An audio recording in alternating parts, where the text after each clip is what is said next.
Je voudrais revenir sur la vidéo que j'ai faite tout à l'heure, sur la lettre de saint Paul aux Éphésiens. J'avais montré que pneumati signifiait donc le souffle, l'esprit, que c'est la manière dont on désigne l'Esprit Saint, et que odais pneumatikais signifie mot à mot des odes pneumatiques, c'est-à-dire inspirées par l'Esprit Saint, justement. Et j'avais trouvé amusant de montrer qu'on retrouvait la même racine dans les deux mots. Quand on regarde la traduction, donc pneumati était traduit par esprit et pneumatikais par inspiré.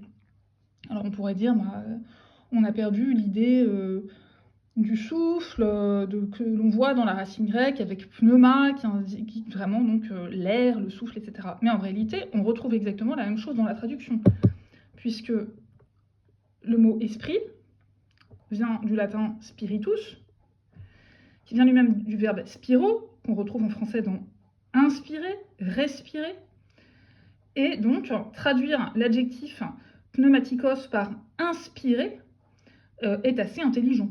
En fait, on retrouve la même racine également dans la traduction, dans le mot esprit et inspirer.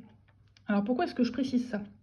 Parce que je ne voudrais pas qu'on pense que revenir au texte grec est une manière de critiquer les traductions qui ont pu en être faites. Cet été, dans l'hebdomadaire de la Croix, il y a une interprétatrice des textes qui commente ainsi le début du Notre Père.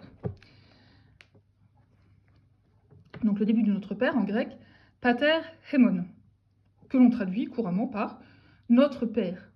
Et la commentatrice signale qu'en réalité, pater hémon signifie Père de nous, puisque hémon est un génitif. Et elle parle donc de déformation de traduction.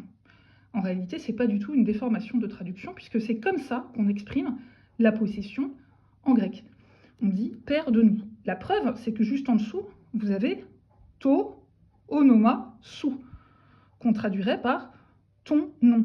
Mais en réalité, mot à mot, ça signifie « le nom de toi ». Donc en fait, ce n'est pas une déformation de traduction, c'est juste qu'on adapte à la langue. Nous, en français, on va utiliser un adjectif possessif, ce qui n'est pas le cas en grec, où on va utiliser le pronom au génitif, c'est-à-dire le cas du complément du nom. Voilà. Donc, c'est pas la peine de faire un fromage, parce que pater hémon, père de nous, a été traduit couramment par notre père. C'est logique, c'est comme ça qu'on fait. D'ailleurs, dans d'autres versions du Notre Père, on trouve juste pater, père. Voilà.